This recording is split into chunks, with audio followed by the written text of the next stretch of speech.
I'll do a real quick introduction. My name is Holly Hart, co-chair of the Coordinated Campaign Committee. Our job is to support, we try to recruit, track, and help train and offer, oh great, Jacob is here. We offer support and for green candidates, we offer some webinars once a month usually. We also have candidate showcases and offer candidates to do videos. Hi, Jacob. And we also, this is the first time, this is Scott's great idea to do this, and it's been working pretty well, to have in a real in-person meeting. We'd have an area where candidates could hang out and chat and network and that. And we'd also have a series of press conferences, pretty much dictated by who was there.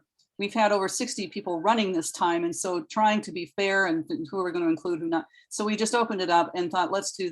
Scott had this idea of let's do this cafe, and people can just come and you'll have a chance. You know, as you talk, I'll try to remember to do screen speaker views so we can get some shots possible. David Doonan, our web manager, is taking these videos, and he might be getting some portions of those. And anybody who wants the footage of where you were at any of these, here I can send them to you if you find anything you can use. It's not going to be real fancy stuff, but it will definitely be of interest. So very quick, let's see, we see a couple more people who have been here. Scott, I'll hand it to you, and I'm going to just go to speaker view and do my cool green disco ball here for this cafe. and, cool. Thank you, Holly. Thank you. Go ahead. Yeah. Okay. Hello, everyone. It's good to see everybody for, I don't know, I've lost count of the rounds of cafes that we've done, but it's been great. They all feel a little bit different, but the energy is always really positive. We want to make sure that especially all the candidates who are here have a lot of practice at talking about their candidacy, because that's how we get out into the public and talk about ourselves. We also use this as an opportunity to just network and exchange ideas.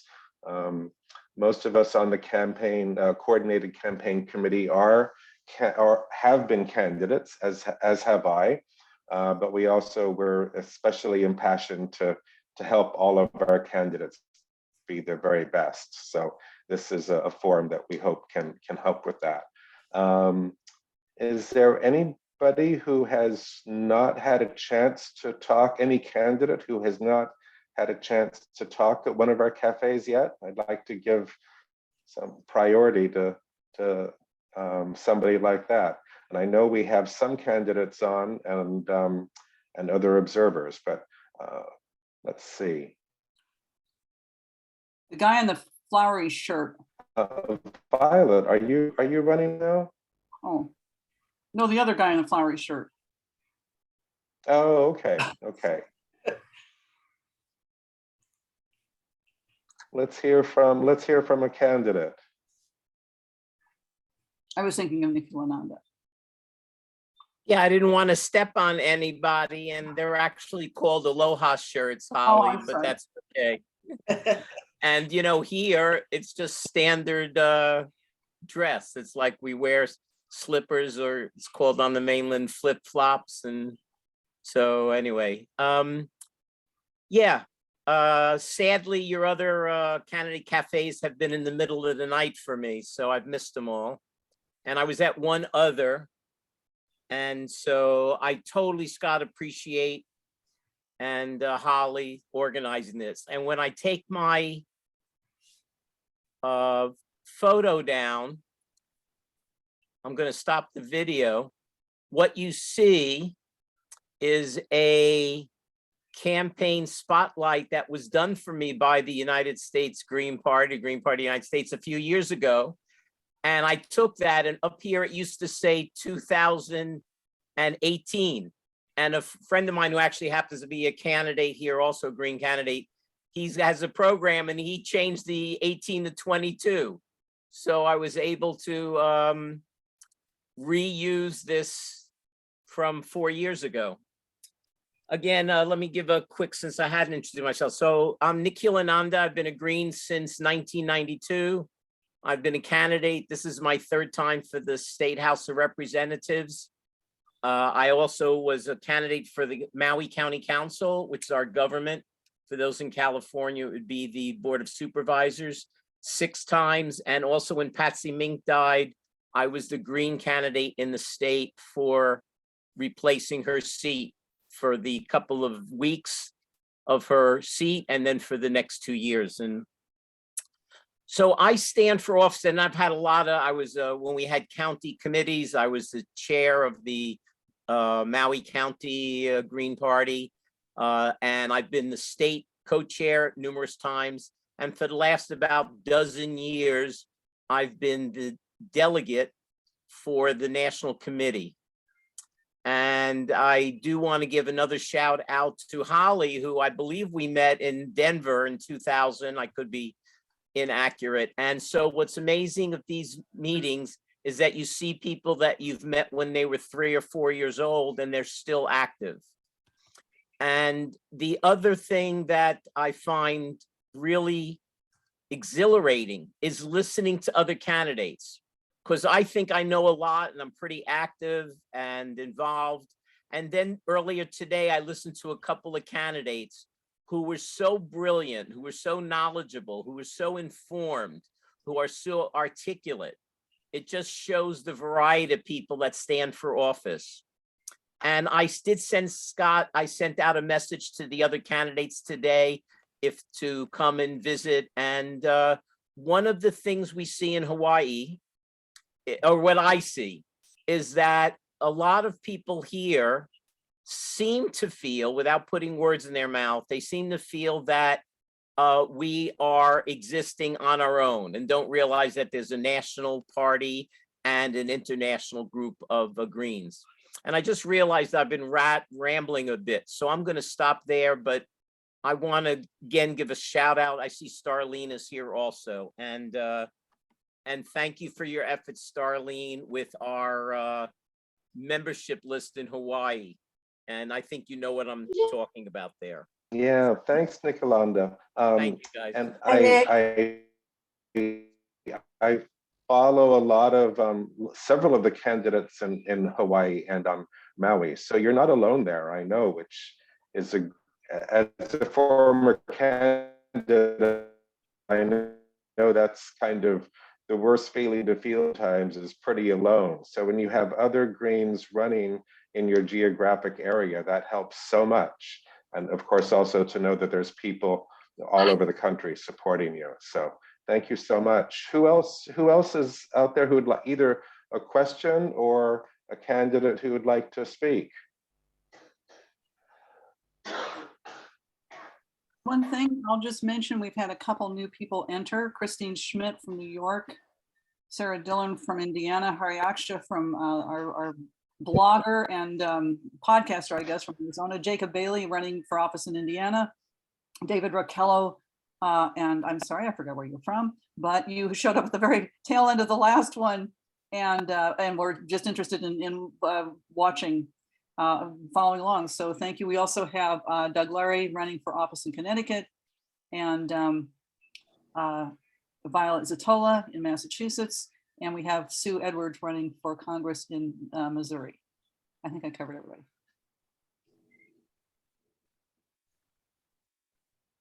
Hey. Sarah said just got off the Katie Halper fundraiser. Well, I have a question, and of course, this is the one that's been brought up. I'll turn off my disco ball for a moment. This is this is one that's been brought up many times, but I think people are always interested in knowing, you know, what prompted you to run, and not only just to meet the Green Party, but what issues, what do you think you're going to have, you know, if you were elected, what do you think you would be able to tackle if you were elected to the office you're seeking? And are there any particular opportunities or particular challenges you're facing, particularly opportunities if you think you might find something, any of the candidates here? Yeah, let's open that up. Yeah, if I might, this is Doug Larry from Connecticut. I first started running while I was helping a friend with an election in 2009.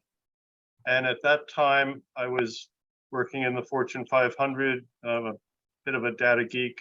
And I noticed that the quality of the voter data was somewhat below what you'd expect from a third grade classroom. You know, sort of like the absentee teacher is here in the room, and now we're going to play with our names and maybe our addresses. It was really low quality data, many duplicates, particularly college students and renters. And so that's what drew me into process politics rather than soapbox politics. There are plenty of folks in my town who want to run on issues of national importance. I tend to run more on process-oriented issues. How do we do this? How do we make decisions about who leads us? I do charter revision work, for instance, where the rules get changed for a town. I know a lot about petition initiatives. I'm currently running for Secretary of State, not because I expect to win, but rather because that's what you have to do in order to remain a minor party in some states, is run for offices you can't win. This eats up lots of time and money, and they like that. It's the rules. And it's one of the rules I'd like to change. Seems to me that it ought to be sufficient that you're successful in many towns and different parts of the state in order to be a state party, not that you have illusions of grandeur. Alternately, I frequently have run for Registrar of Voters, which is the Connecticut phrase for election commission or something like that. We've created these sort of half signs where we stick them together, add a name, add a message, toss them together, take them apart, reuse, recycle. So that's what I'm doing in the process. I actually work in elections in my day job, and in my spare time, I try to encourage and help candidates, and I run for the offices they didn't want to. Thank you. I did have another quick question. Now, you mentioned charter. Is there anything in your charter that you had? Because plenty of us live in there are charter commissions. Oh yes, charter is rich. It's sort of like fiddling with the Constitution. In Connecticut, every town has to go through charter revision every 5 years, or at least consider doing it. And it's like a constitutional convention. For instance, the Democrats wanted to have all wards because if they could have 13 wards, they'd win every one of them if they played with the lines, and there'd be no more minority party representation. Well, my town has 5 parties on town council. The heck with that sort of thinking. We wanted to continue a system where minor parties had representation on town council, not just being clobbered one neighborhood at a time by a dominant party that sets where the lines are. So that's an example of the sort of thing you can do in charter revision. Other states do it differently, but in Connecticut, the devil's in the details, and they're right there in your hometown. Thanks for saying that, because one other of these sessions, someone had brought up the possibility of being appointed to boards and commissions, and that's really it's a wonderful educational experience. Indeed, well. That's how most Greens in my town get started. I got started on ethics and then later charter revision. But we like it when people start there, because then when they run for office, they have some sense of who these other people are and what a civil decorum is. And hey, you know, you might want to make some friends and not just yell at everybody. So, well, you know, it does tend to help if you want to get elected. So we do a lot of that sort of work. And in charter, we got to define, well, these jobs are paid jobs. These are volunteer jobs. These are appointed jobs. These are elected jobs. And all of those decisions matter for local government immensely, because if you let one party dominate, say all the jobs are paid, well, gosh, then they're all patronage jobs, and nobody else is speaking anymore. So careful what you put your taxes into. And so we've done collaborative work with the other 4 parties in town. And that's part of what makes Windham Willimantic unique in US Green Party politics. We actually have 6 elected people right now. And so that was 6 out of 9 candidates. And we've done pretty well for a few years, but it took several years. And frankly, we don't elect people who can't help. The people who get elected are the ones who have already been helpful. Right. It's not magic. Excellent. You have to do the work. Excellent point. Thanks for running this, by the way. It's always been fun to hear candidates from other areas. I've gone to Oregon and Baltimore and California meetings, just their ordinary little county meetings and such. And you learn so much by listening to others. What others? Let's see. We've got, let's see now, 3 other candidates here at least. Missouri, Indiana, Hawaii, Connecticut, and maybe others. I know some are. Oh, I see. There are 2. There's a Indiana, I think. oh, Jacob, I think is. I think Jacob had his hand on. Go ahead. Yeah, thank you. Yeah, thanks. Hi, everybody. Great to be Hi. here. Yeah, I'm running for Congress in Indiana. I talked to some of you already this weekend, and I'm feeling very inspired and sort of enlightened by all the Greens that I've been meeting and getting to know. And almost everybody here, I think, knows more than I do about national and local government. So it's great. So a little bit about me that I have not said yet. So I'm from Bloomington, Indiana, which is a college town. It's Indiana University in Southern Indiana. And after high school, I went into the military. I served 3 years in the US Army. And that's actually kind of what got me started down a path of peace. I won't go into all the reasons why that was, but that sometimes happens with other folks too. And so I came back and went to college and sort of did a lot of reading, got very involved, have been an activist and protesting and at rallies continuously for many years now. But just now getting into the politics of our country. And so, I'm learning a lot. I think one of the things that my Army background a little bit, and also being from a very conservative state, I'm hoping that actually helps me a little bit with speaking to constituents that I'm around, because I'm trying to be very open-minded and reasonable, and being able to talk to everybody, even the people that I strongly disagree with. I'm hoping that I can sort of at least open the dialogue. I tend to be pretty even-keeled and easygoing outwardly. And so I'm hoping that relates to more people being brought in. I know a number of people in Indiana are pretty distraught over the Trumpism sort of stuff. And I think that those kinds of voters are a little bit more interested in third and fourth party candidates at this point. So I see a great opportunity in Indiana. It's not going to be even this year. It's going to take many years, but in Indiana and the whole country. So I'm super excited and grateful to be in this position. It feels like a new frontier right now to me. Thanks. Thank you. That was really at least one other veteran who's been on these calls too. I'll just mention. Let's see. We have a couple new people. Hari Akshal mentioned from Arizona. He has a podcast and is always happy to interview Greens on that podcast. He'll put his information in the chat bar. We also have Mary Sanders from Connecticut. She was involved in a presentation of a well-received workshop, elders issues, yesterday, and she's joining us. And Lisa Kanar or Kanar, and I'm sorry, I don't know the proper pronunciation, but longtime Green and activist and electoral worker, I believe, in California.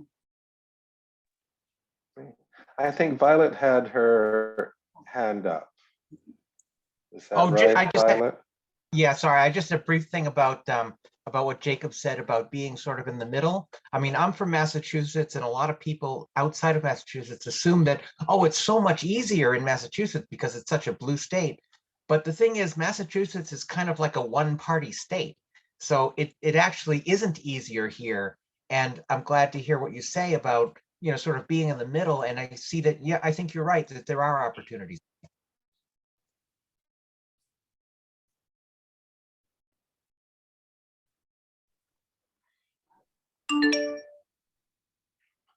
Great. Any other candidates to hear from?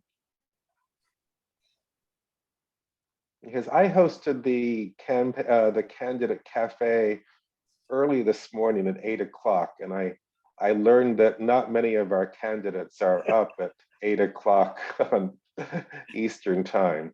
But we had a full room of non-candidates. And I realized after the end of that session that, you know, when we on the coordinated campaign committee, we're used to speaking to candidates, but when we're talking to non-candidates who are interested,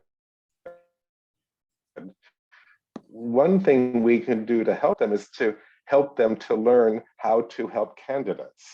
So I have a question that I want to throw out there. When you are in front of a group of people who are interested and supportive, but not themselves candidates, they want to do something. What are the things that they can do to help you the most? And any candidate that wants to talk on that theme, that will help me, because I'm going to be hosting the Candidate Cafe tomorrow morning at 8 a.m. And if I don't have many candidates up at 8 a.m., I will have non-candidates, and I can share with them what you tell me now. I can offer one of the things I always hope for, and that is somebody who will introduce our candidates to their neighborhood. When we get a new volunteer, a new somebody in the party, they've come for a reason. They feel rejected in somewhere else, or they saw something in us, and I'd like to work with that. Farming's deep in my family. It's sort of like planting a seed. Here comes this seed. It now needs soil and water. And so I want to know, where can you take us? You know, whose lawn can we put a sign in? What neighborhood can we go petition in? You know, money's nice. You can do phone banking, but it's cold work. But if you can get a smile or two in your neighborhood, that's something the party likes to have. And so that's what excellent. I like most in new people.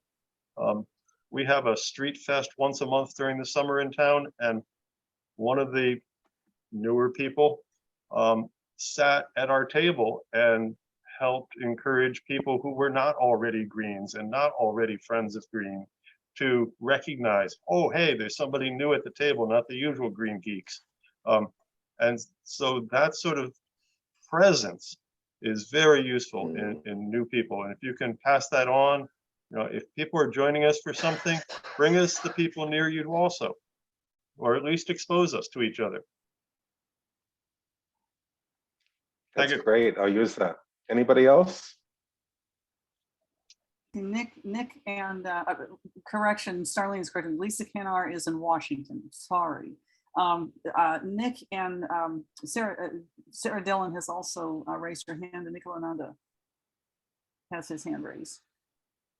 Yeah, I think Sarah said she'd speak first, and then I'll speak after Sarah. Sure. Hey, Jacob. Hi, my name is Sarah Dillon. I'm not a candidate this year. I'm helping out a candidate. I was here at the very short 3:30 session today. I'm one of the communications chairs for the David Wetter for Indiana Secretary of State campaign. We've done consider our campaign and a bunch of other people. And I've ran before. I've ran twice for city council. I live here in Terre Haute, Indiana, hometown of Eugene V. Debs and Evan Bay and a bunch of other people that I would rather not name, like James Bob Jr. We're not going to talk about that. But based on my experience, I've gone around, I've done campaigns in the past, and I run, just like Jacob, I run my campaigns when I ran for city council were in conservative areas. And what I did is I took the platform and found out which things resonates with other people that may be a little bit deceiving that can reach across like conservative and liberal lines. Like Green New Deal actually resonates, living wages, corporate, getting rid of corporate welfare, a lot of those kind of issues that we can run on. And there's a lot of other things. And as long as I think of running as a candidate, I think of it like a job interview, except that the general public is your bosses. So you have to find things that resonate, to run on things that resonate with a whole lot of more people. And that will help you succeed on elections. Right. I was looking at the hand raises here, Nicola, Nanda, and Sue Edward joining us from her. Sarah, thank you for that. So catch me if I ramble, because there's so much stuff that people just brought up. I live also in a state when earlier someone mentioned that Violet mentioned about Massachusetts. Hawaii has 47 of 51 Democrats in the state house and 24 out of 25 Democrats in the state Senate. So I stand for office so that people know the Green Party exists. And then you get the questions, both comments. Man, you keep on running and losing, what a loser. And then other people, man, you are tenacious and you keep on running. So you're going to get one person's trash, another person's treasure. But I do want to get to specifically Scott's comment. The first thing to ask if anyone comes to you is, what do they like to do? Because if I ask someone who's good on working online in social media and I say, hey, would you come door to door with me? Or I ask somebody to loan me money or donate money, or, you know, all find out what people do. And sadly, our state membership is what some people get. You know, we stand on the side of the road waving signs. So the thing is, you find out what people can do. And so some people, for example, after all these years, I had a live TV show, so I'm able to talk in front of people. And other people are not able to do that. Some people love standing on the side of the road, which I love, waving to people. Other people hate it. They say it's dangerous. So I think you get my point, is that find out what other people, what they like to do, because a candidate needs everything. They need money, they need food, they need people on the side of the road with them, they need a graphic artist, they need et cetera, et cetera, et cetera, et cetera. So, so that's the number one. Now, like I've watched even some of the candidates on the other Candidate Cafe I was on. And then I've watched the debate the other day on TV of the Democrats and Republicans running for governor. And it gets caught in my throat, like, oh my God, these people are actually running. But I know what it takes to stand up and decide to run. Yet, are they qualified? Well, no, I would say half of the people that serve in elected office, both our county council, state house, state rep, are not qualified, but they win, and then they learn how to be a representative. And one of the things when I'm asked, 18 questionnaires I filled out from newspapers, from Planned Parenthood, from Sierra Club, why are you running? And it's because the elected officials, sadly, are the ones who make the decisions.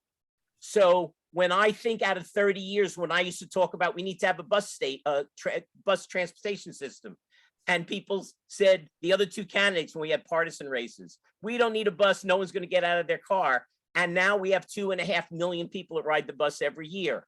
So is it important for Nicola and Nanda to win? Well, it would be nice if I did. However, for me, especially as I age, it's that things change. So now everyone's talking about the houseless. But when I talked about it 30 years ago, the newspaper would change the word and say, no, it's not houseless, it's homeless. You get my point. There's so many issues. And the last thing I want to say is that as much as I like to talk, I also like to listen. And earlier today, when I tell some friend, I invited a couple of Democrats to run as Greens. Well, one decided to run as Green, and she's even more radical than me. The other one said, no, no, no, I'm going to be a Democrat because that's how you win. And sadly, there's been some Greens who have become Democrats, and they have run and won as Democrats. So I'm always pulled both ways. Earlier today, I heard people really attacking the Democrat Party. And yet everyone that's elected are Democrats. So we got to work with them. So I really try to balance using mediation and nonviolent communication. How do you speak to elected representatives? So the people that I do now that are friends that are elected, they still say, oh no, Nikki, if you ran as a Democrat, you would win. I'm going to be a Democrat. They don't see the difference between a militarized, corporate controlled political party and the Greens. And now, last comment, and then, like I said, cut me off. There's all these progressive candidates that say, I'm not taking any PAC money. Well, I said that 30 years ago. So now that's the in thing for progressives. And my last thing, there are progressives that are Democrats that are elected. The Greens don't have a control of every progressive idea. So partially, and I see that as a delegate, and Holly knows what I'm talking about, that Greens, this attitude that we're going to save the world, there are Democrats that have been elected and they've chosen to be Democrats. So take whatever I said, as the Grateful Dead said, believe it if you need it, if you don't, pass it on. Thanks for the time to share with you guys. Thanks. Thank you. Thank you very much. Violet, is there somebody else on the stack now? Sue Edward was No. on the stack, I think. Okay. Right, both those two. No, just Oh, for, Violet is next, okay. And Violet, okay. Sue, okay, one of the two. Okay, pretty much what I was going to say has been said, but if you have a volunteer coming to you, it's going to depend on two things. Where in the election cycle you are, so what kind of jobs you need done, whether it's petitioning, and then once you're on the ballot, it might be fundraising and so on. But again, I want to echo, it's the personality of the volunteer. We have somebody who absolutely can't stand to do anything public facing, but she can sit there and do data entry all day long and play with spreadsheets and that kind of thing. And all the more power to her. And we have people who just love to be out in front of people talking. So you really got to fit the job to the person, because otherwise they're not going to come back.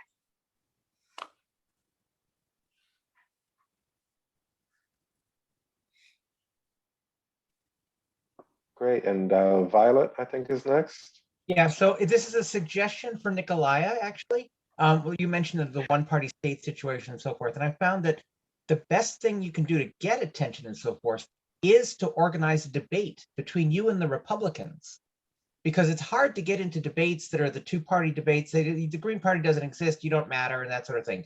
But if you contact the Republicans and you start a debate between the Greens and Republicans, if you get any attention and so forth, the Democrats are going to say, oh, well, wait a minute, we want to be involved too. And they can either choose to get involved, and now you've got a three-person debate, or you debate the fact that they're not involved, or you debate the fact that they shouldn't be. You know what I mean?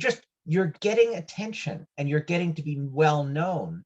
So if you are willing to contact the Republicans to have a debate with them, just let the Democrats either decide to jump in or not. But either way, you get more attention that way.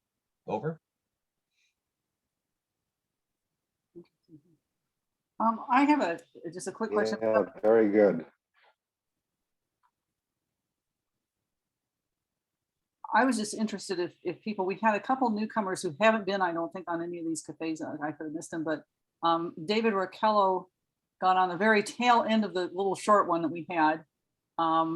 Christine Schmidt was on the short one, and then Mary Sanders also. I'm just curious if any of you have any questions or comments, or any questions you'd like to put to any of the candidates.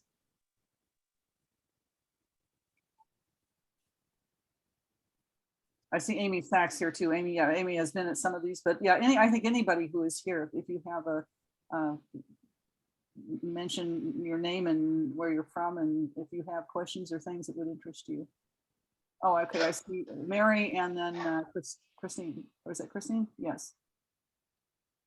Hi, I'm Mary Sanders. I'm in Hartford, Connecticut, and I've been a candidate for municipal office and for state rep, state senate. But this year I was asked to run for Congressional District 1. So the stakes are a lot higher. I've never had any staff. I've never had a campaign manager. I've kind of done it on my own. Last campaign, I got 3.5% and spent $1,000. So, and I got 1,000 votes. So my votes cost me like $1 a piece. The incumbent, a 27-year incumbent, his votes cost him $7 each. All right, that's the amount of money. He took state money and did a lot of fundraising, and I don't know why, because he knew he had the seat already after 27 years. So this year, so I've just been asked about 10 days ago, and it'll be official after next week, the nominating committee meeting. So I'm starting from scratch, and any information I can get, any help I can get is much appreciated. I've never had a website. All I've had is my Facebook and Twitter accounts. I'm doing a little bit of Instagram now because I have children and grandchildren that are saying, "Ma, get with it. You know, you gotta be on Instagram. You gotta be on all these other social media platforms." So any assistance, if people are, I'm in Connecticut, you know, but some things can be done. Social media help can be, would be welcome from anywhere, or any kind of guidance. So I appreciate your support, Holly.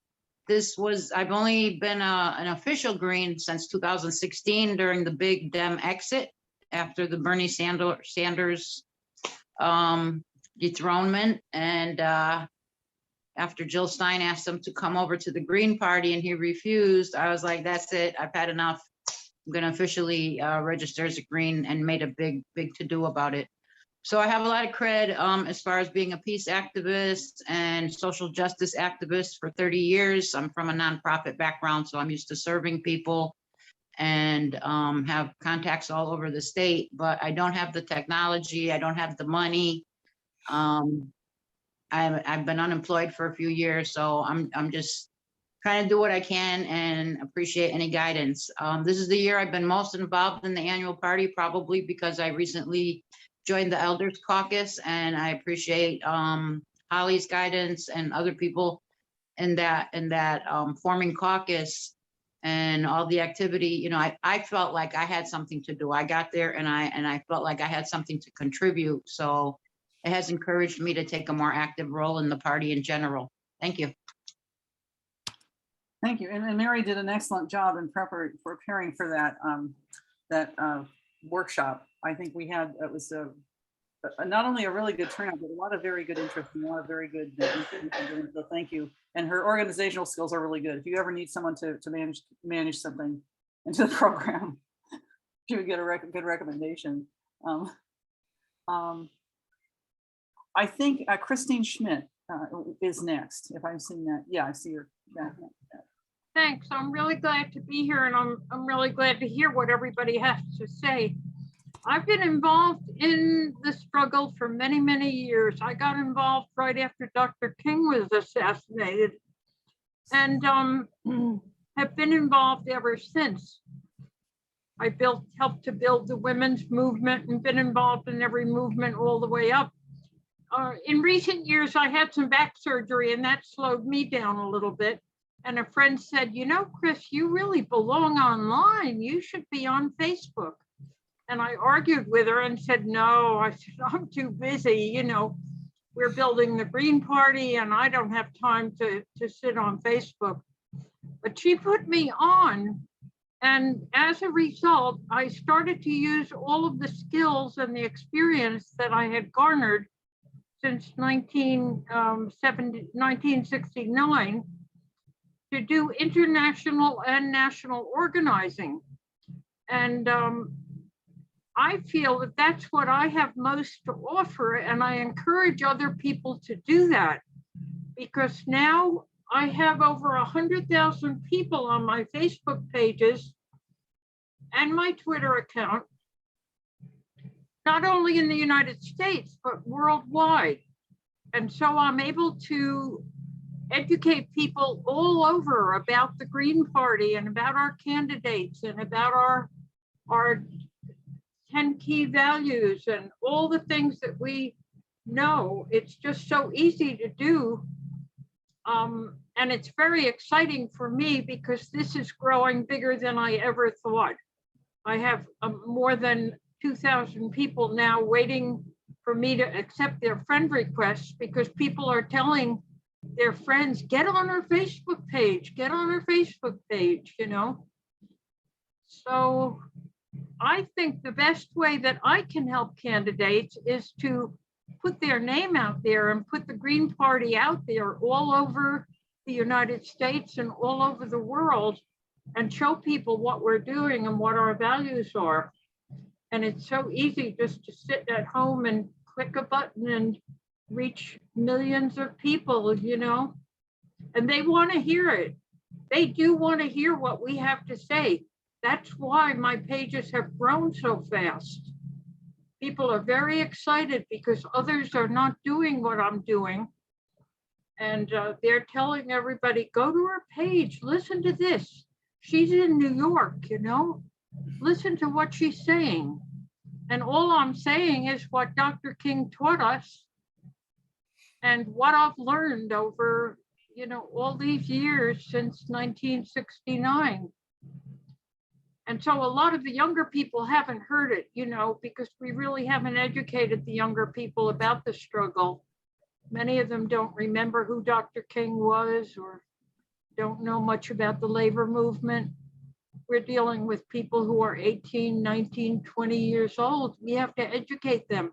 And the way to educate them is online. So I'm real excited about it, and I hope I can get other people excited about it too. I'm going to be 84 in January, and I can sit here at home and do an awful lot with my computer. Wow. Thanks. It's been really exciting being here tonight. Thank you. Over. That's it for now. Can I butt in just a moment because I wanted to mention, well, go ahead and finish, but then I had a couple. Oh, I just wanted to ask Christine something. You were saying you have people you have to approve on your Facebook page, because if they're trying to get into your private page, you would need to approve them. But if you have a Facebook page rather than a private page, you don't have to approve anybody. They just follow you. And if I can help you with your social media, just let me know. That is right. Facebook is changing now where we don't have to accept people anymore. You know, they can come into our groups and we can approve what they're gonna, if they're gonna comment or if they're going to. It's important to have a separate Facebook page that's different from your personal page. Mm-hmm. Because that can be almost act like a website, you know, it's more public. Right. And your personal page, you kind of want to keep it for your family and friends, you know, more personal stuff. So I don't do that. My personal page is filled with people who wanted to, you know, see what I was saying, and it reached 5,000 so quickly. So I can't accept anybody else on there. I have to tell them that they have to go to my other pages. Yeah. Okay, sounds like you got groups. Just wanted to make sure you knew that clarification, that difference. Thanks. Can I butt in a couple quick things here because people have made, David Raquello was next on the stack, but I wanted Nicola Nanda mentions Aloha Mary, get your kids and grandkids on social media. Vistaprint will do website assistance for free. And Harry actually mentions TikTok and Instagram, and Sarah had to depart. I would mention, I think media can often use help with social media. So if, so Christine, if you're interested, we can be in touch later, but so yeah, go ahead. I think I don't see anybody else. Scott, did you see anybody else in line? I didn't. So yeah, I guess David Raquel. No, I think David's next. Okay. David. Well, thank you. My name is David Raquello. I'm here in Los Angeles. I've been a neighborhood council president for 7 years. I took some time off. that whole time that I was on the neighborhood council, I was a Green politically and was mentioned as one of the people elected. But now I'm here trying to learn and from all the people all over the states here, what's going on with the Green Party. And I'm very, very pleased to see everybody with all their different stories. And it's very excellent to listen to you all. It's a perspective that I don't hear on any media, anytime that you're listening to the media, they cut you off, with the progressive media, quote unquote. They'll just cut you off. And then, as soon as you mention the duopoly. So I'm trying to learn, how to do stuff. I worked with killradio.org for many years, but since the pandemic, Kill Radio is now defunct. So I'm looking for new ways to, get back into talking with the people about green issues and getting back into politics as part of it. So thanks for being here and being inspiring. You really are, all of you. Thanks for coming.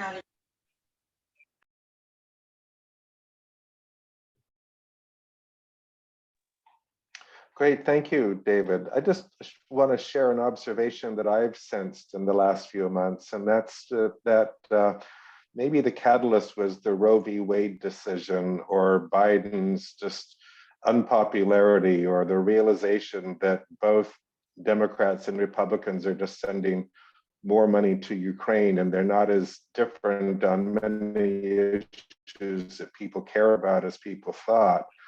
But, we had Katie Halper tonight at the fundraiser.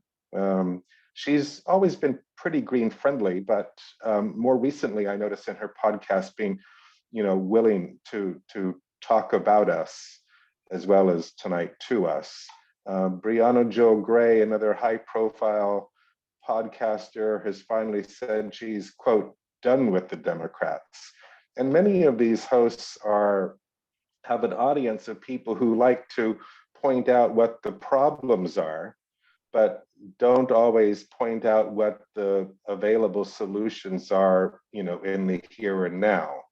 But I find that about to change. So in the social media sphere and in the podcast world, I think we might find our voices are received with more receptivity than they have been in the past. That's just a bit of an observation I felt and a hope. So my mantra of marching as a Green is to be persistent, to be clear, and to set the example.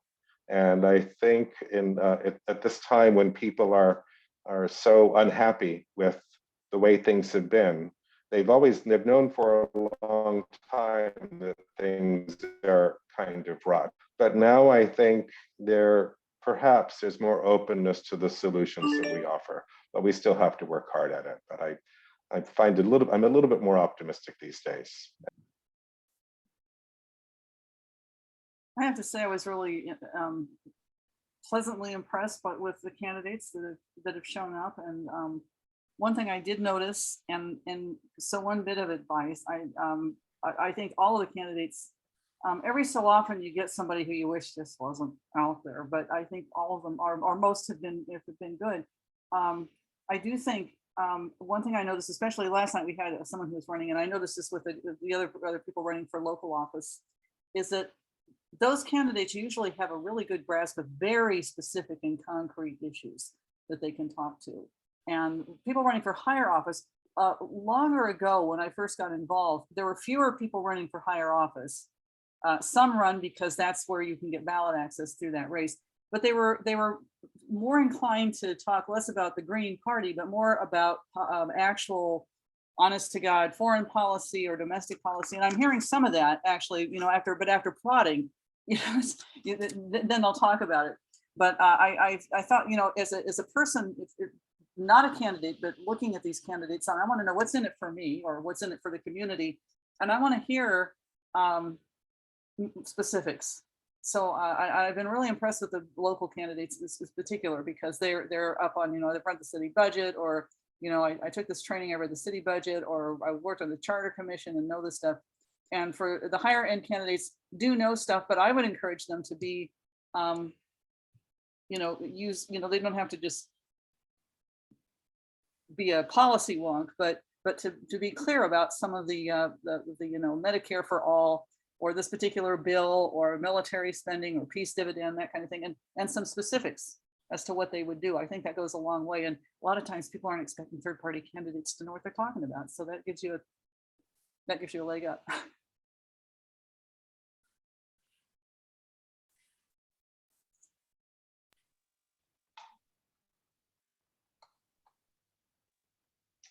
Definitely. Any more candidates want to say something about our campaign, or we can open it up to general campaign questions that people might have?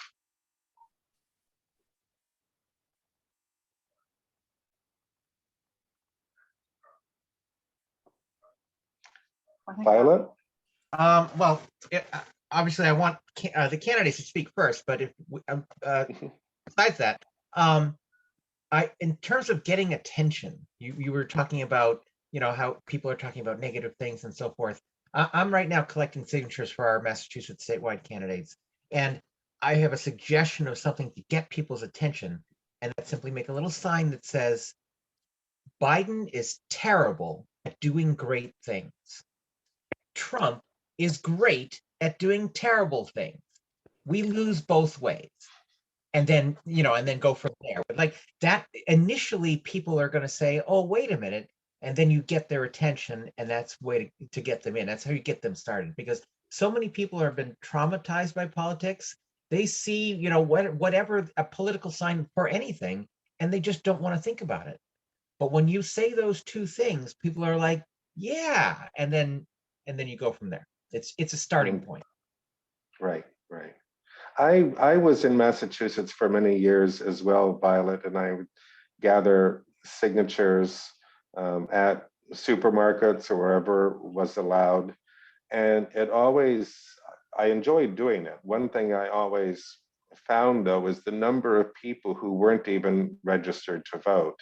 Yeah. And of course, for a signature to be counted, it has to be from a registered voter. So I always had voter registration forms with me. Yep. And in the beginning, to try to convince, because most people who are not registered to vote are not it's not a laziness thing. It's I have bowed out of the system because I don't think it's working for me kind of thing. So therefore, I don't want to sign this petition. Yeah. But early on in my political days, you know, of course, I tried to present counter arguments to that. I wasn't always successful, but I have the feeling that later on, especially if we reach out to the non-voters to say, you know, hey, I get why you feel the way you do. I totally get it. I think now there's probably more openness to, hey, maybe if I do register green and sign the petition, and then down the road get involved with the Green Rainbow Party or the Green Party in my state. I don't know. We have to be persistent. We have to continually do the ask, because it's not always the people who are vested in the duopoly system right now that are going to be our main source of support. But of course, the people who are coming to a realization that we're offering solutions that the other ones don't, or perspectives that the other ones don't. We need to get them on board too. And I can't think of a better way than petitioning in a supermarket and talking to them where they are. You got it.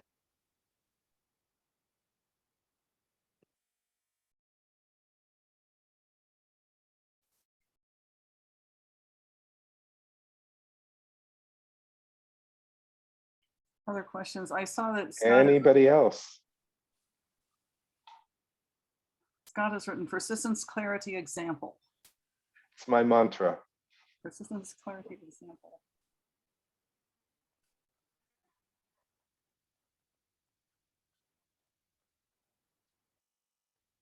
Other questions for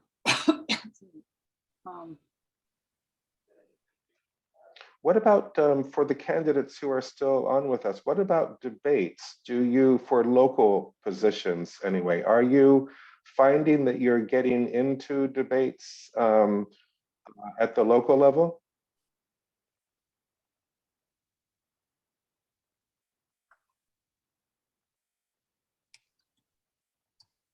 Yes, anybody just unmute yourself and yes, Doug? Generally speaking, the debates hosted by media, we have near zero chance of participating in because we don't buy ads in their media. Yeah. Understand that they're providing time for their advertisers. So the big statewide newspaper hasn't got time for you because you're not paying anyone's salary. But all those state financed candidates who are running against nobody do pay for ads, even though they're running against nobody. So local organizations are much more likely. For instance, I work closely with the local NAACP, and they've hosted candidate forums, which do welcome all of the little teeny parties on all the little local issues because, well, NAACP gets treated like a little local issue sometimes. You know, 4 minutes of attention every 4 years isn't quite enough. And so we've helped them organize debates and forums and such, and then let them try to run that show. And that's been much more effective. Get a local civic organization to host the event and back them up 1 year, even if you have to step out of it yourself. But then next time around, you can be a part of their show. Mhm.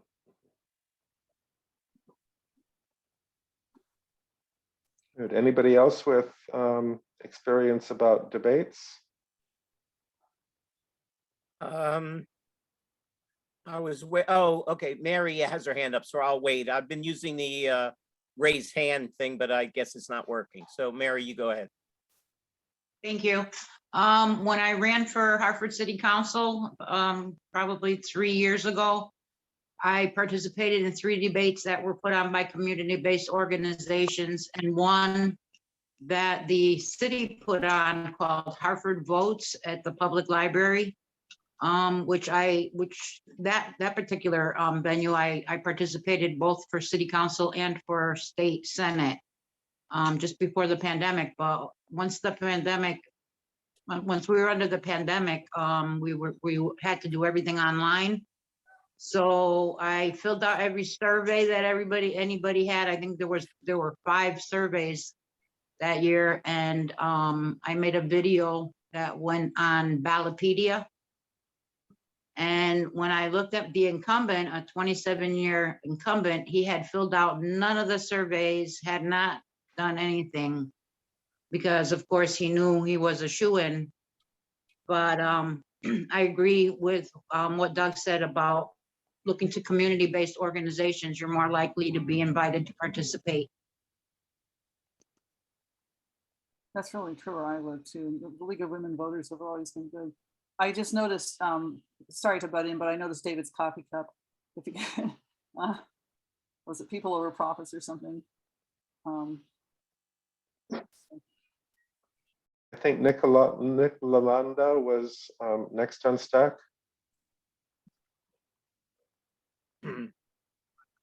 Your hand is thanks. still raised. So, yeah, again, every comments bring up different things. Since 92, early on, when the Green Party first stood for office, Greens are invited to every single forum that exists everywhere, if anyone's organizing it, whether it's community associations or TV stations, with exceptions where they sometimes will not, like for the United States Senate, where we have a candidate this year, they may say they're only inviting the top tier candidates or whatever, they use an excuse. But I've been to so many forums, and I use the word forum because they call them debates sometimes, but you're asked a question and you can't really ask your opponent and blah, blah, blah. The other one is something that So I've had no problem on that level, but it's still limited. You know, here, for example, I've answered 18 questionnaires from Planned Parenthood, Sierra Club, Hawaii State Teachers Association, et cetera. And I've been called back for interviews on some, but of course, never, including Sierra Club, never an endorsement. And then someone mentioned earlier about holding signs that said Biden's good about doing bad things and Trump's or the other way around. And so again, as I said earlier about one person's trash, other person's treasure, that will pull some people in. It'll also push people away. And then it depends on how long you've been actively involved, because there are some people that are saying, you know what, I am not voting. I've had it. I've been involved for 20 years and I'm not going to have anything to do with it. So part of what I'm feeling there is that you've got to take it for where it is. I know when I petitioned to get the Green Party on the ballot, I didn't spend any time trying to get anyone to sign up as a registered voter. That is a separate activity to me, whereas there were other people that said, no, I will try to get people registered to vote at the same time. So et cetera, whatever whatever you try will have good parts and bad parts on that. And so I've seen, like when I was just petitioning recently to get myself on the ballot, some of my neighbors said, no, I never vote. I'm not voting. I'm not interested, So that's just the way it is. I mean, if you look at the system, you can see that there's half the people don't register and vote because they are not interested. It's not part of their life. They're trying to feed their kids and make rent. So and I think there's similar issues nationwide, but I do know that we have some unique things here on these islands out in the middle of the ocean. But again, I just appreciate all the input that people are offering. It's very stimulating. Great, thank you. Regarding questionnaires, if I can share an observation that I made from my candidate days, I received questionnaires, a lot of questionnaires from conservative groups, from progressive groups, and I answered them all, even when they were from a group that I didn't agree with. But not only did I respond to the people who sent them to me, I posted them on my website. Here were the questions that I was asked, and here are my answers. And one of the more interesting things that came out of that was, it wasn't the Sierra Club, but it was a group like that likes to tout itself as a progressive organization. But invariably, they always would endorse the Democrat. I was running a two-way race, a Green versus a Democrat. And when I put my answer, the word for word, the questions in my answers on my website, they contacted me and asked me to take it down. They said, no, this is a private communication between me and you. And the reason they did that, of course, is because my answers were better than the answers of the Democrat who they really did want to endorse. And I refused to take it down, of course, but it was really telling. But it opened eyes and said, hey, you really are transparent. Yeah, I am. I'll answer my questions. I'll answer the questions from the conservative groups as well as the progressive groups, but it's not a private communication between me and them. It's for everybody to see. I could make a comment.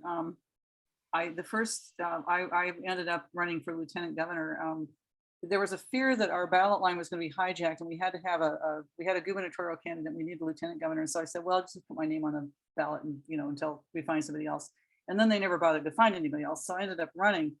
My first questionnaire was from the NRA, or Gun Rights Association. It was really funny, and I filled it out, and I didn't get the endorsement, but I thought it was really hilarious that because they'll send. I mean, I was impressed that they would just send to every candidate. But we had a situation, we had ballot status, and we had some respect as an actual party. We're gaining some traction. The Citizen Action Network had us fill out their questionnaire, and they put answers in their endorsements. And even though our answers lined up far more with what their policies were, they left us out entirely. And when I asked somebody about it, her answer was, oh, well, we tried, it was an ethical decision. I said, it was an ethical decision. No. And ever since then, I mean, it was ages and ages ago, but they are a group I don't recognize, or I don't recommend until they apologize. It's it's like holding a grudge forever, but it was really, in the meantime, we had progressive Democrats that when we were getting ready to go to war against Iraq, they started up a group called Swing Voters for Peace. They were not, didn't consult with us, but they figured, hey, we've got a Green running for US Senate. We're going to suggest that Tom Harkin either change his tune, or we're gonna have them vote for a guy by the name of Harthun. And so that was, we had some leverage that way, so we got to play that role. But I see that, I think Nicola Nanda's hand was up again. I want to mention somebody else just came in, Green Party of New Jersey, whoever that is. Whoever This that is is. Barry Bender. Hi, how are you? Oh, hi. Oh, good. Another candidate, by the way, in fact. Yes. Sorry, I've been scrambling around all day. I was kind of reserved a lot of time this weekend. I'm going back out to people who signed my petition to get on the ballot. And I'm visiting them with a little card I made up to find out what their issues are with the place that I live. So that was a big part of the day today. We had just, but in here, we had just been, candidates had introduced themselves, and we had Nicola Nanda from Hawaii, Larry in Connecticut, Jacob Bailey in Indiana, Sue Edwards in Missouri, and a few past ones. And I see Amy has her hand up, but maybe you want to introduce yourself as a candidate and just give a little bit brief explanation of what you're running for and why. Okay. Again, my name's Barry Bender. I'm actually the elections chair for the Green Party of New Jersey.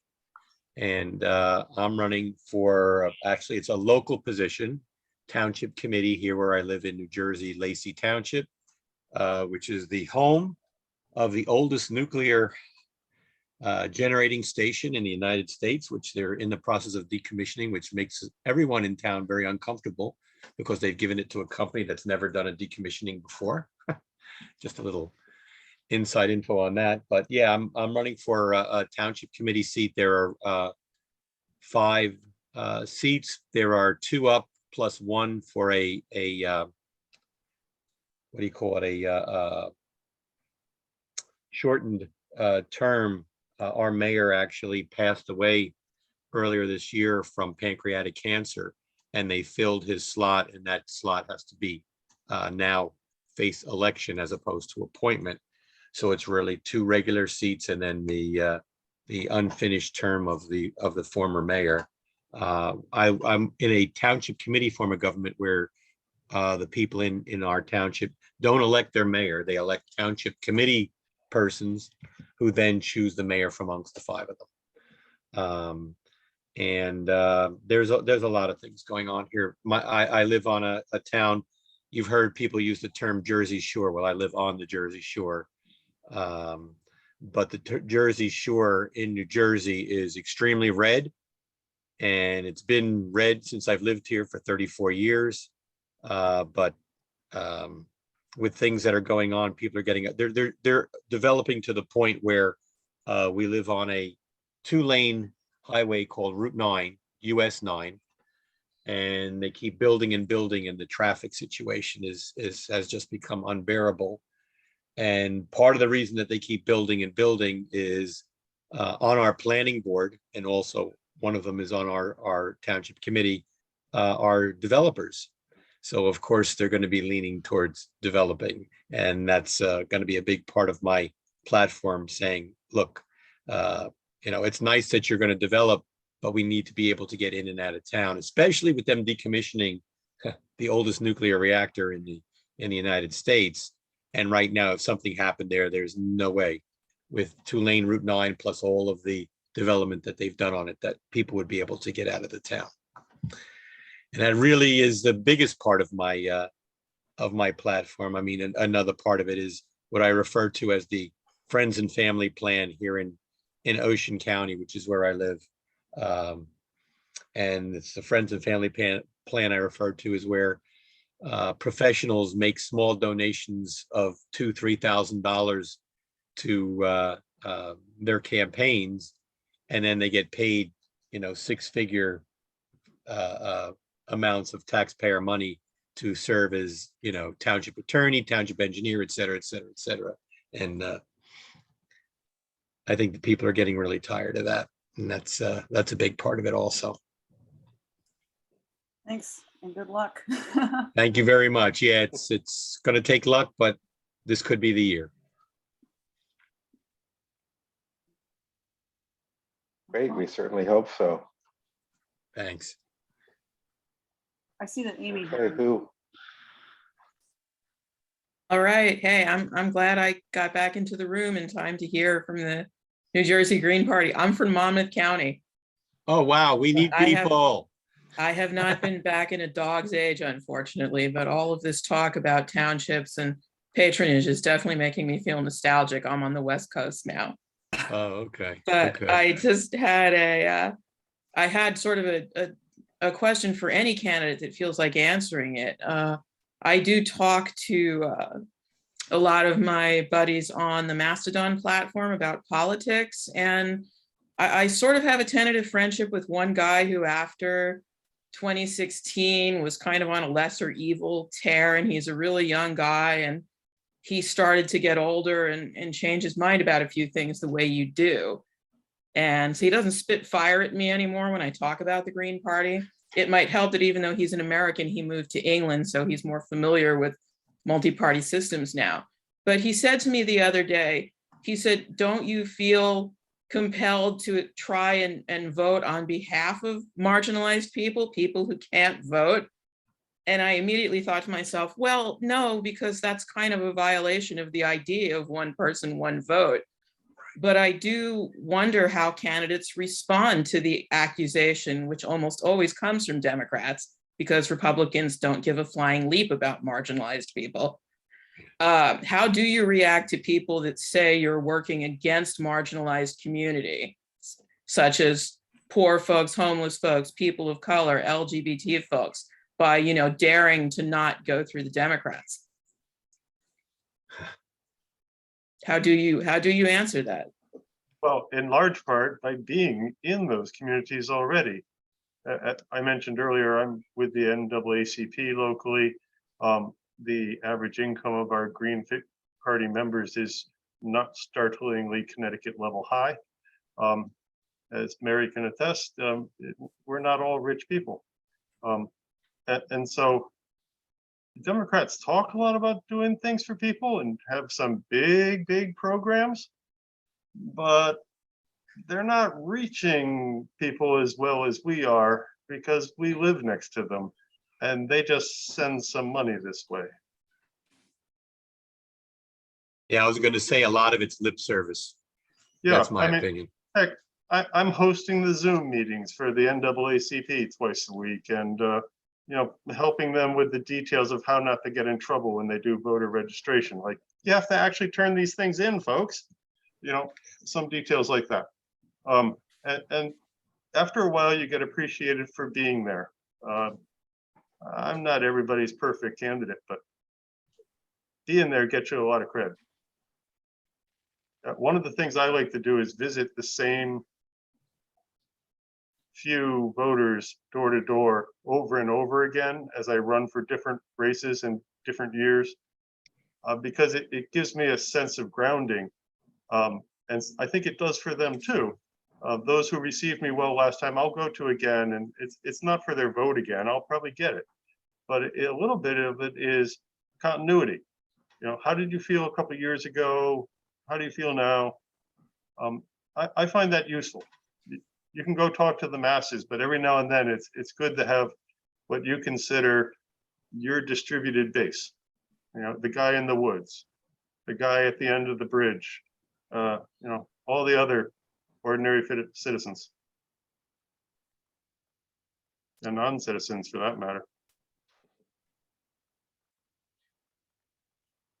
Thanks, Doug. Anybody else wish to address Amy's question? I think Nicola and Nanda had something to say.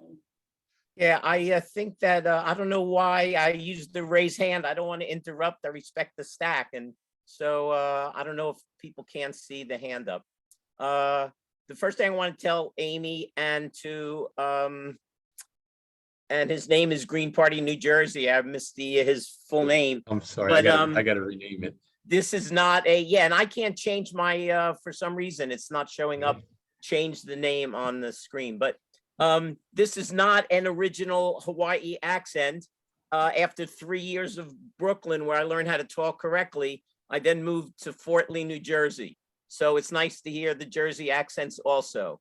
And then I moved to suburban DC. The first thing, the direct response to Amy is, if possible, as gently and as non-violently, using nonviolent communication, you reject the premise. We have it here, living in an independent country that was overthrown. And so for 30 years, I've watched many Hawaiians have absolutely nothing to do with the electoral system. But yet, if you look at our Democrat legislature, and now today things have changed, there's this Hawaiian Renaissance. And so people, every other person is part Hawaiian, because there's very few people that are pure anything here. And so I just reject that. And so I've spoken over time, but then again, sadly, the Democrats have they have all of the controls of media and their talking points. So you do what you can. However, if someone claims something, just reject it out of hand and then express, as I think Doug was saying, you just offer your position and say it with a smile and then move on. Because you have to take that, you don't have to. It seems to me you take people where they're at. So when Democrats talk about the Green New Deal, and you're trying to explain that, look at the Green Party Green New Deal and look at the difference. It's sometimes a challenge. But again, sorry that I rambled again, but specifically, you just reject that premise. You are where you are. Thank you. Holly, you are on stack. I just wanted to mention, because speaking of you are where you are, where I live, it's a little bit different because we have Democrats and we have Democrats, and we have a purple state or kind of becoming a red state and a battleground state. In my county, we have Democrats that would be to the left of many supposedly left Greens, and they're effective and they're good. They come under fire for it, and people here like them. So but then we also have other Democrats elsewhere that are more of the, let's say, the elitist, noblesse oblige, whatever. So when I talk to people, I always make a point to talk about policy, and I don't talk about the Democrats, but I talk about the policy and people pushing a particular policy. And they know what, and we're thankful for those representatives that are that are actually supporting really good policy. But we know that we can help push that where I live. But in other places, and one thing we've been trying to do is to get more Greens to run in areas that where there's a more strategy, where there are no Democrats. The Democrat Party kind of just ignored rural areas. And those of you who live in states like this know what happened. We had a neo-Nazi in Congress, and our elections laws were changed because people were feared that he would be reelected, which was kind of slimy, but maybe for a good reason. We don't know. But there are opportunities, and I've heard from other people who were Greens who are in red areas. There are opportunities to run strategically and push push the policy. And in fact, a lot of people are tired of hearing partisan politics. They want the policy, and they'll go for that. Even if you have no chance of winning, you may have a chance of winning if you're running for Soil and Water Commission or City Council. But people have been very appreciative of the platform and the policies. And so, again, depending on where you live, if you're in a one-party corrupt state, it doesn't make any sense to say, oh, everybody's nice, let's play along, when they're kicking you in the teeth. But that's not our, it's kind of goes, as Nicola and Nanda said too, it just depends on who you're talking to, where you're at. Haryaksha is asking, Barry says in Ocean County, neither party is concerned with the marginalized people. Harry actually asks, is Carmilla Jayapal a good role model for how to reach out to constituents? Be interested to hear what candidates think of that. Great. Anybody else on Amy's question? My answer to that is just, well, that's been a talking point that they use. It's less and less born in reality, and more people are coming to the realization that Democrats in power doesn't mean we start getting good things. Mm-hmm.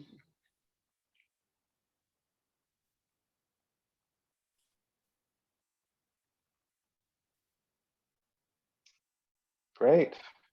Right, actually, you had. Okay, who?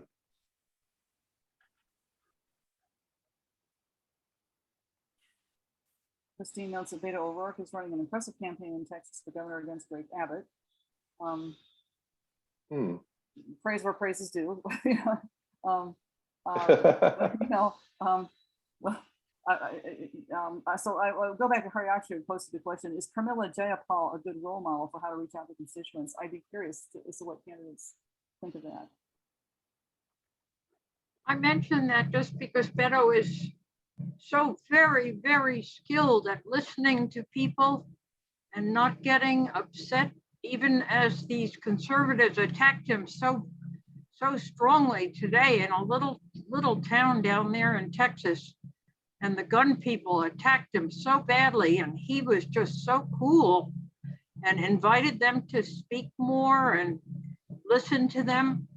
If you have a chance, just watch what he's doing in Texas, going to all these little towns, registering all these voters who have never been registered, knocking on doors. He's got a campaign going where he's hitting, I think, 49 cities in Texas in 1 month.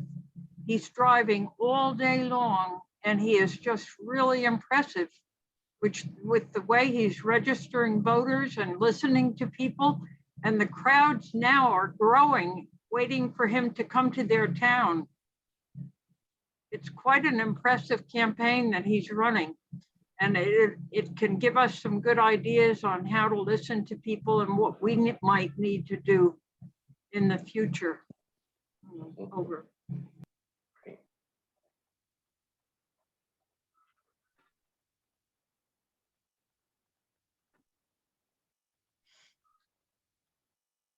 Great. And back to the question about Carmilla Jayapal being a good role model or not. Any insights on that?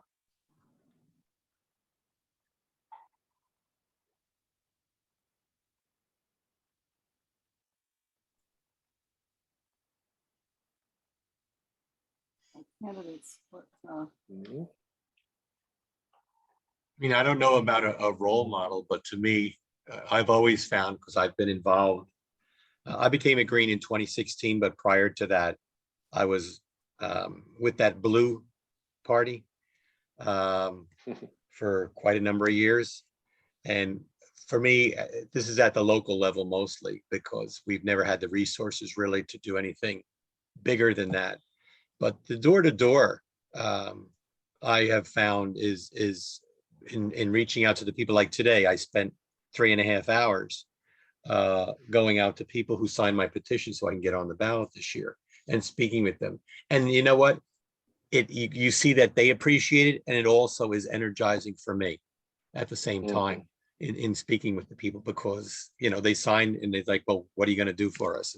And they know, it gives those people, it lets them know that when the election comes and, knock on wood, you get elected, they know that you'll be there to speak to them, to listen to their concerns and talk to them. And to me, that's one of the best things you can do. I mean, the online presence and all that is very good, but the really one-on-one personal contact with people, and I'm speaking at the local level. There are some points where you can't do that, like when we had somebody running for governor or for U.S. Senator or whatever here in New Jersey.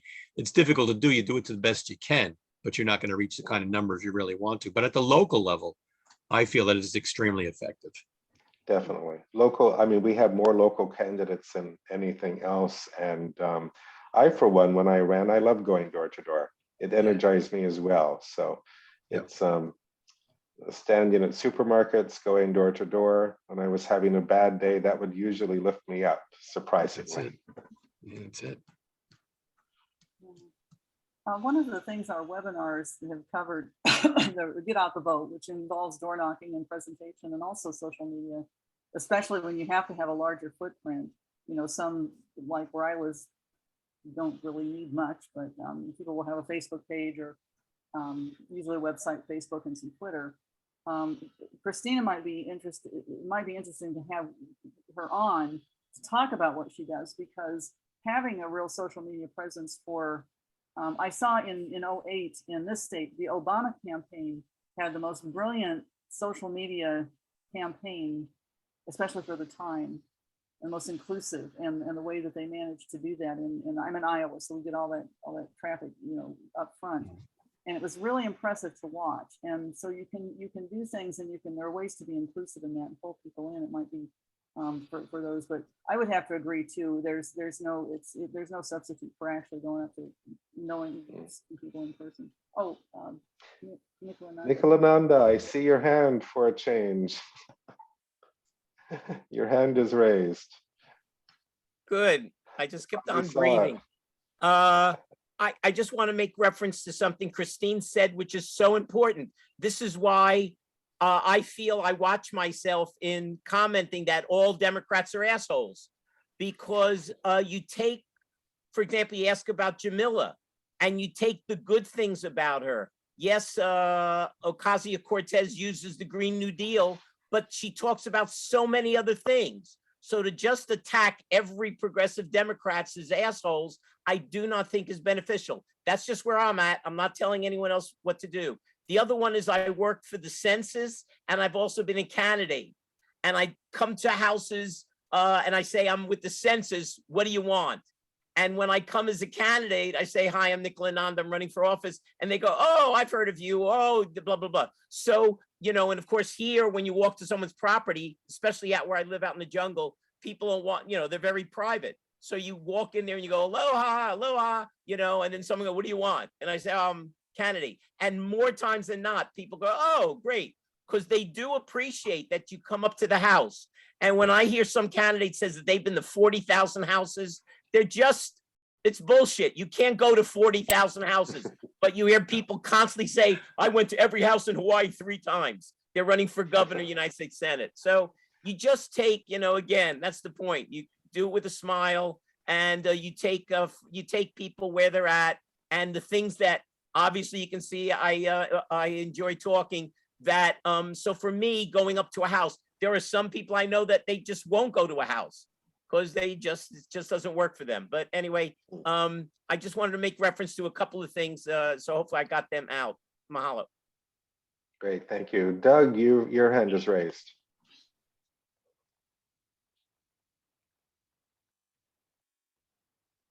As we talked about door-to-door canvassing and petitioning and such, I thought I'd share a tip I use. I carry a clipboard a lot. I'm fairly well known for having a clipboard with me. We petition in even years for ballot access for unreasonable positions we won't win. And then in odd years, we petition for races we often win. And so I'm often with a clipboard because the petition season is 2/3 of each year. And so in those other 4 months, I continue to carry the clipboard. But instead of having a petition for them to sign, it's sort of a, what's your concern these days? You know, how can the people we just got elected assist you? Or, gee, it was close. What, you know, but the clipboard invites people to talk to you, is my point. Instead of banging on their door and interrupting their, you know, washing dishes or other activities, I prefer it when they come to me and just feel like I'm close enough so they can. So when I walk around in my neighborhood with the clipboard, it's sort of like saying I'm available to talk to. Excellent. Thank you.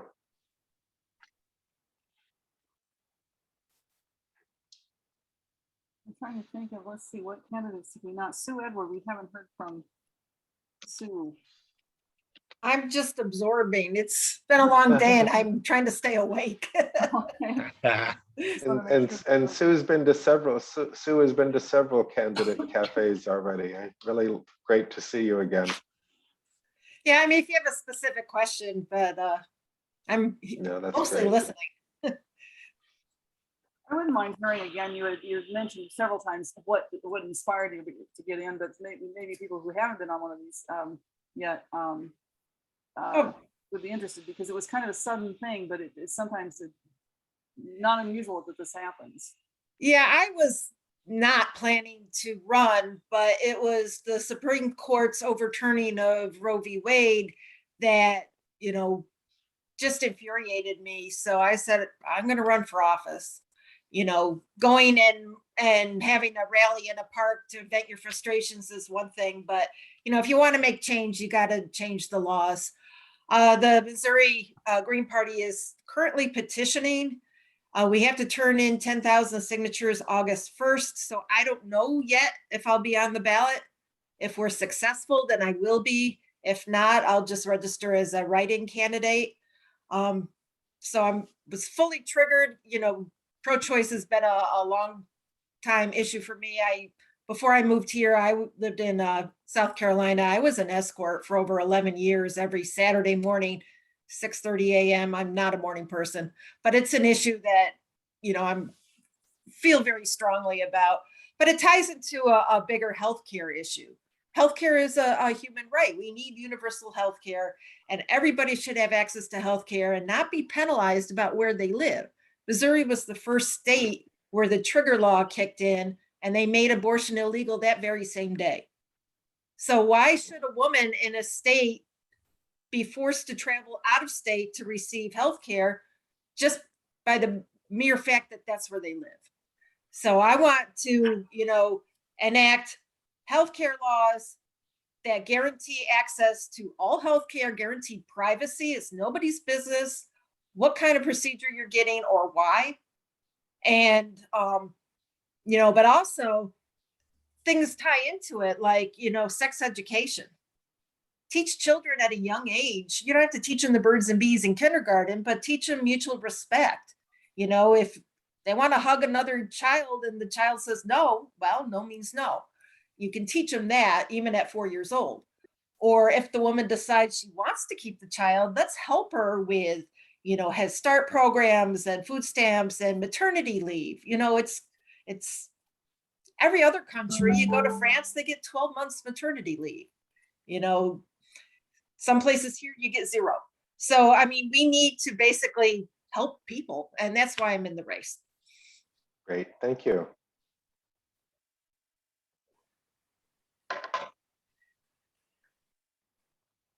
All right, okay, great. Thank you, Amy. Great, how's Thank you, everybody Sue, for running. doing? Thank you, Sue. Mhm. How's everybody doing? It's been a long day. Great, it's not even 6 o'clock here. Well, What true. time is it for you, Richard or Scott? Oh, I'm in Vietnam. It's 10:50 Sunday morning for me. So if I were in my local time, I could close tomorrow morning's cafe already. Oh, jeez. It's almost 9 p.m. here. I'm a retired American living in Vietnam, but I'm with the Green Party of Washington State, and I do what I can from this side. But yeah, it's the reason there are 8 a.m. cafes on the East Coast is not because of Holly and my colleagues on the coordinated campaign committee who thought, how could we have a cafe at 8 o'clock in the morning on the weekend? The reason for that is because for me, it's 7 o'clock in the evening. So you will be finishing your day pretty soon. I will be going on with my day. And at 7 p.m. for me, I will open the cafe. this morning, Saturday morning, like I told a few people, we didn't have any candidates. It was like no candidates were up at that early hour. But earlier today, we talked about what we can tell people to do who want to help campaigns. So now I'm better prepared for the Sunday morning cafe. If there are no candidates, I can say, hey, we heard from a number of candidates at the other cafes, and these are the things that people can do to help out. So I guess maybe we can close. I'll throw it out again for many of you. If I'm confronted with many non-candidates tomorrow who want to know what the best thing they can do to help is, is there any advice that any of you have that I can impart upon them? Ask them what they want to do. First question. Well, yes. No, that. But I want to stress that. But I want to stress that. Then the no, second that's one definitely true. Yeah. Yeah, that's definitely true. We had somebody, I don't know if Dave is still on. No, he's gone. He had a good answer to that. And that was, hey, let them tell me where in their communities I should be going and go with me there. Because that's a good, getting introduced by somebody who's already in the community gets you a lot further than just knocking on a door of a stranger or going into a place where you don't know people and say, hey, I'm the Green Party candidate. But if you have somebody introduce you, then that takes you a lot further. So I'm definitely going to use that in anything else that people here give me today. Yeah, well, my I just trip want to today. thank you all because No, go I'm ahead. sorry. No, my trip today, the 3 hours I spent out, I was visiting the people who signed my petition with a little card that had my email address, my Facebook page. And I said to them, I know what my issues are here in town. I want to know what your issues are, because it's important, as far as I'm concerned, as a local candidate. You're representing them and you want to know what's on their mind. And that should, have a strong influence on how your campaign goes. I'll just mention, there were people on, let's see, Friday was a little bit later in the morning, but there were candidates there. There was a nice small crowd that showed up. And also then early this morning, there were people that showed up. So I'm not surprised. But yeah, like I said, I'm not a morning person, and I'm not East Coast either. So I'm even earlier than that. And then of course, people on the West Coast, I said, that somebody who maybe is a really late night person might be interested, but we figured we could accommodate. Oh, we had a few. We had a good group. Mm-hmm. And I want to thank everybody for being a part of these. We've never done this before, but I think it's just a great, like when we can't meet, I think Holly said earlier, when we meet in person, we usually find a place to hang out at a cafe or something like a cafe. And we're just trying to recreate that same dynamic here at this virtual meeting. Yeah, thanks everybody for coming, and thanks Scott for the idea, and I'm glad that people who have come, the candidates seem to have enjoyed it, and people who came to ask questions seem to find it worthwhile. So, and I think it was really good, because we didn't know what the heck was going to happen if nobody showed up or people started a fight, or but it seems to have gone well. So, and again, you can, if you have any questions and want to learn more about what our Coordinated Campaign Committee does, ccc@gp.org, ccc@gp.org. We'll get to the committee. We have usually monthly webinars. Hopefully we'll do more of these things. There's been an issue with some of the younger Greens wanting a big rally, virtual rally, and we may do, we usually do some live stream candidate showcases that don't show all the candidates, but opportunities for video reels and such. And we offer trainings and tips for, Starlene Rankin offers video training and how to look good on video. And, some of us do how to do a press conference, how to do press releases. So we have those kinds of tools we can help with. So, There's been some great comments in the chat. Yeah. Amy just left one that Yeah. don't get repeated here. Don't get repeated here. Anyway, I'm blocking it out. So, but yeah, so glance through the chat maybe and take some points from that too. And I would imagine that every single cafe has been different also. So each one is going to be a bit unique. And if you didn't have it at 2 a.m., maybe I would join the next one. Yeah. The only good thing to come from COVID is support for remote events like this. I could not imagine being able to do this 10 years ago. And I think people would be more thrilled if it hadn't been forced upon us. But I heard from people who said they would never have been able to come to this. And we're so grateful to have this. So a lot of us are going to push to have a remote component and a substantial remote component, even if it's done in person next time. And Mary says, yes, I learned quite a bit. We'll start carrying a clipboard. Also felt your support. So thanks again, everyone. Thank you, everybody. All right, I'll see you at 8 o'clock. Yeah. Okay. Yeah, tomorrow. And then, yeah, more I'll stuff to come be later. there. If the cat wakes me up, I might be there because the days are still pretty long. We'll Okay. see. Here's mine. Thank you guys so very much for organizing this. All of those Yes, it's great. that came and everybody who shared and every candidate. And I think Holly, it might have been Chicago, and Barry, I think maybe we met in Newark. And Yes. so what Hawaii did, I didn't even go to the state convention. I'm not going to fly over to Oahu. I used to go, and I've been to about 5 or 6 national Green Party conventions.